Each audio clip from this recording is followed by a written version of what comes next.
मैंने पूछा चांद से कि देखा है कहीं मेरी चांद सी हंसी। चांद ने कहा चांदने की कसम, नहीं नहीं नहीं। करवा चौथ व्रत का प्रचलन महाभारत से पूर्व का है। इस करवा चौथ का व्रत माता पार्वती एवं पांडवों की पत्नी द्रौपदी ने भी रखा था।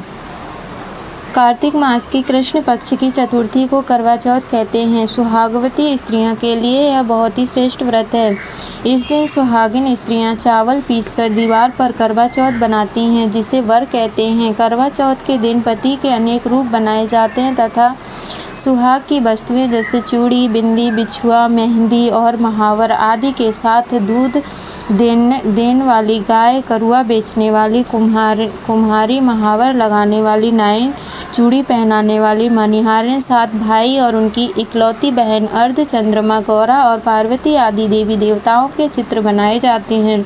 सुहागिन स्त्रियों को इन दिन निर्जला व्रत रखना चाहिए। पूरे दिन व्रत रखने के बाद शाम के समय पूर्ण श्रृंगार कर करवा चौथ व्रत की कथा सुननी चाहिए। कथा एवं पूजन के बाद किसी बुजुर्ग महिला को करवा देकर आशीर्वाद लेना चाहिए। रात्रि के समय चंद्रमा निकलने के बाद छलनी की ओट से उसे अर्घ्य देने बाद पार करना चाहिए। पीली मिट्टी की गौरा बनाकर उसकी पूजा करनी चाहिए। करवा चौथ का पाठ चित्र दीवार पर लगाकर पूजा करनी चाहिए। श्री गणेश जी एवं श्री शंकर भगवान की भी पूजा करनी चाहिए।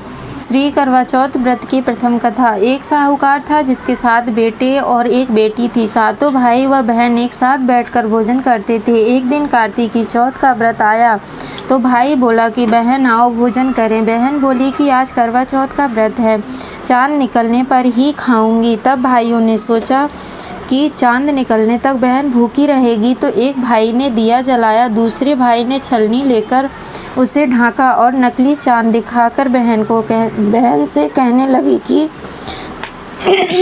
बहन अपनी भाइयों से कहने लगी कि चलो अर्घ्य दे दें। तो भाभियाँ बोलीं तुम्हारा चांद उगा होगा, हमारा रात को उगेगा। बहन ने जब अकेले ही अर्घ्य दे दिया और खाने लगी तो पहले ही ग्रास में बाल आया, दूसरे ग्रास में कंकड़ आया और तीसरा ग्रास मुंह की ओर किया तो उसकी ससुराल से संदेशा आया कि उसका पति बहुत बीमार है, जल्दी भेजो। माँ ने जब लड़की को विदा किया तो कहा कि रास्ते में जो भी मिले उसके पांव लगना और जो कोई सुहाग का आशीर्वाद दे उसके पल्ले में गांठ लगाकर उसे कुछ रुपए देना। बहन जब भाइयों से विदा हुई तो रास्ते में जो भी मिला उसने यही आशीष दी कि तुम 7 भाइयों की बहन, तुम्हारे भाई सुखी रहें और तुम उनका सुख देखो।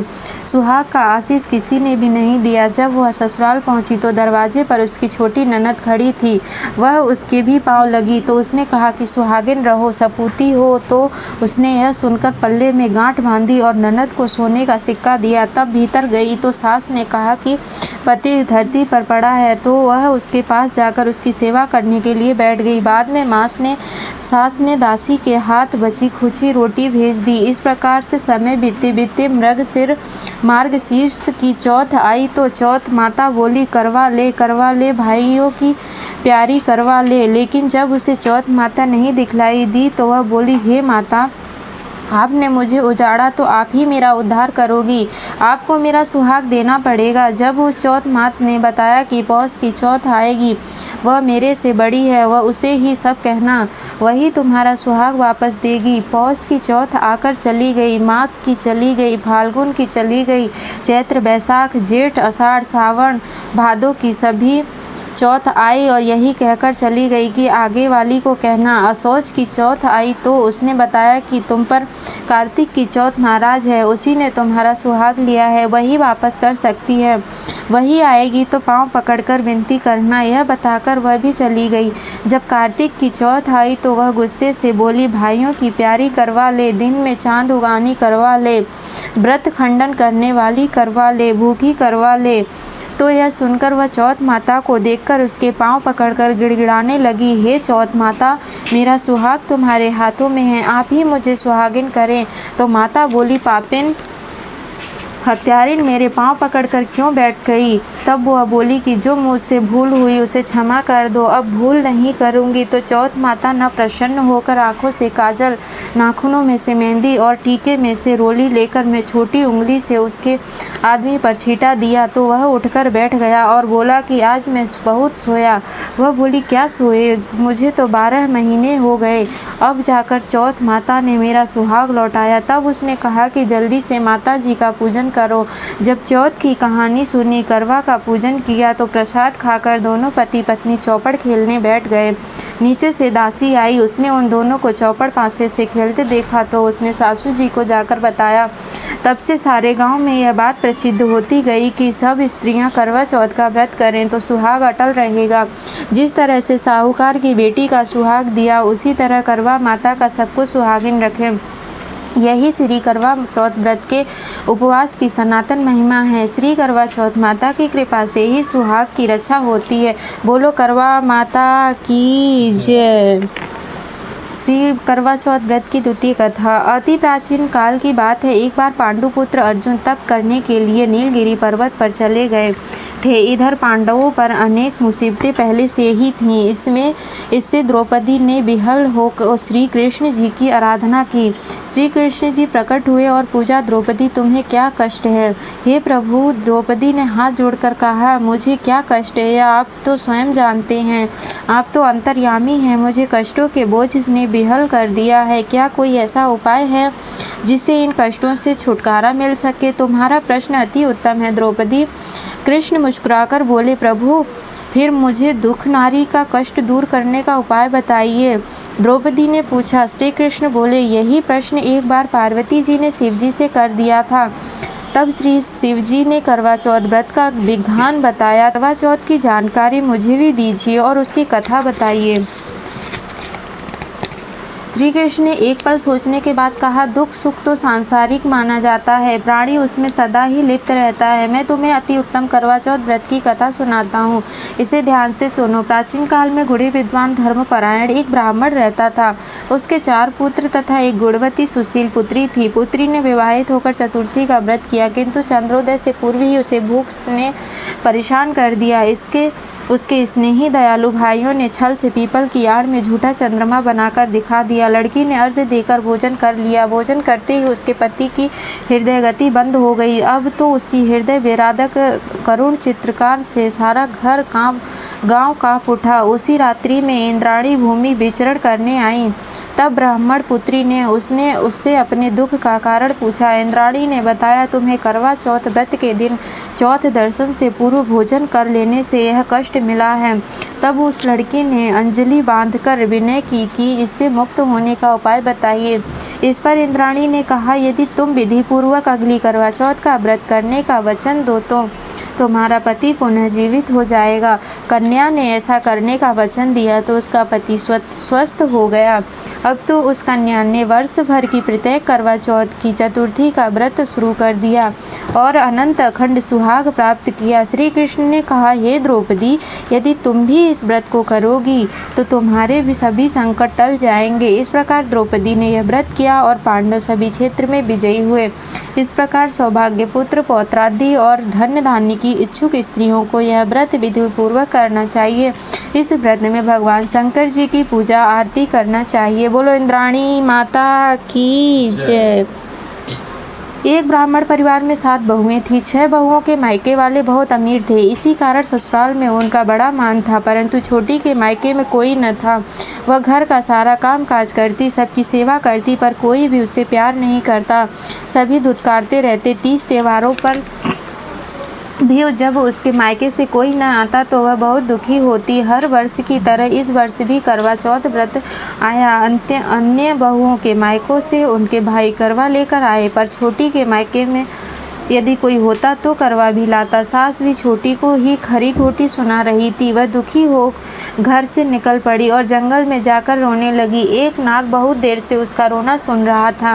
अंत में वह अपने बिल से निकल आया तथा छोटी से पूछने लगा, बेटी क्या बात है, तुम क्यों रो रही हो? छोटी बोली, आज करवा चौथ है, मेरा कोई भाई नहीं है। यदि मेरा कोई भाई होता तो आज ज़रूर करवा लेकर आता।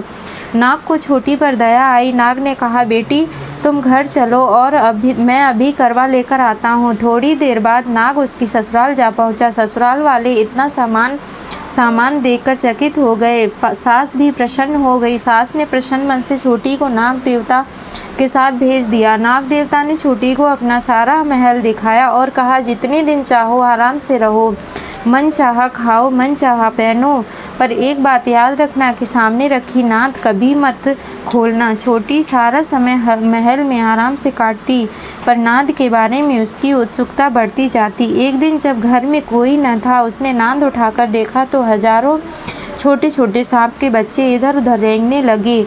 उसने जल्दी से नाद ढक दी। जल्दी में एक सांप की पूंछ नाद के नीचे आकर कट गई। शाम को नाग के आने पर छोटी ने अपनी गलती स्वीकार कर ली। नाग ने भी उसे क्षमा कर दिया।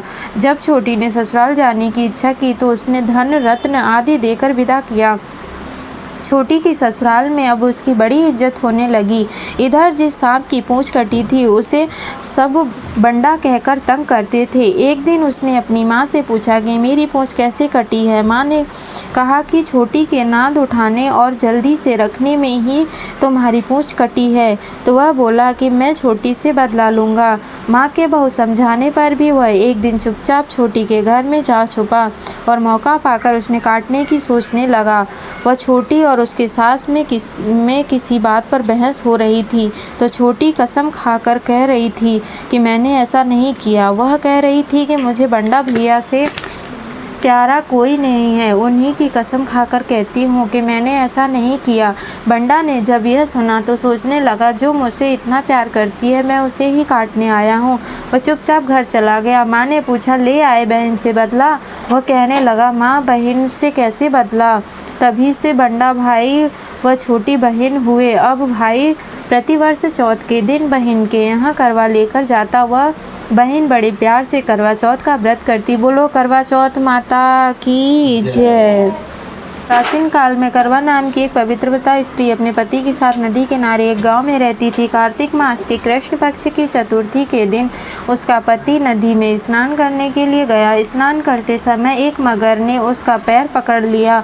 वह करवा करवा नाम लेकर जोर जोर से अपनी पत्नी को पुकारने लगा। आवाज़ सुनकर उसकी पत्नी दौड़ कर आई और उसने मगर को कच्चे धागे से बांध दिया। मगर को बांधकर वह यमराज के यहाँ पहुँची और यमराज से बोली, भगवान, मगर ने मेरे पति को पैर पकड़ लिया है, अतः पैर पकड़ने के अपराध में आप अपने बल से उस मगर को नरक में ले जाओ।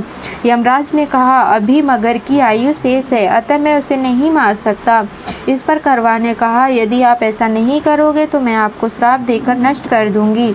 यह सुनकर यमराज डर गए और उस पवित्र पतिव्रता स्त्री करवा के साथ जाकर मगर को उन्होंने यमपुरी भेज दिया और करवा के पति को दीर्घायु प्रदान की। हे करवा चौथ माता, जैसे तुमने करवा के पति की रक्षा की, उसी तरह करवा चौथ माता का व्रत करने वाली माता बहनों को दुखों से दूर रखना और उनके सुहाग अच्छे कर उनको सब प्रकार से संतानों सहित सुख संपत्ति प्रदान करना एवं रक्षा करना। बोलो करवा चौथ माता की जय।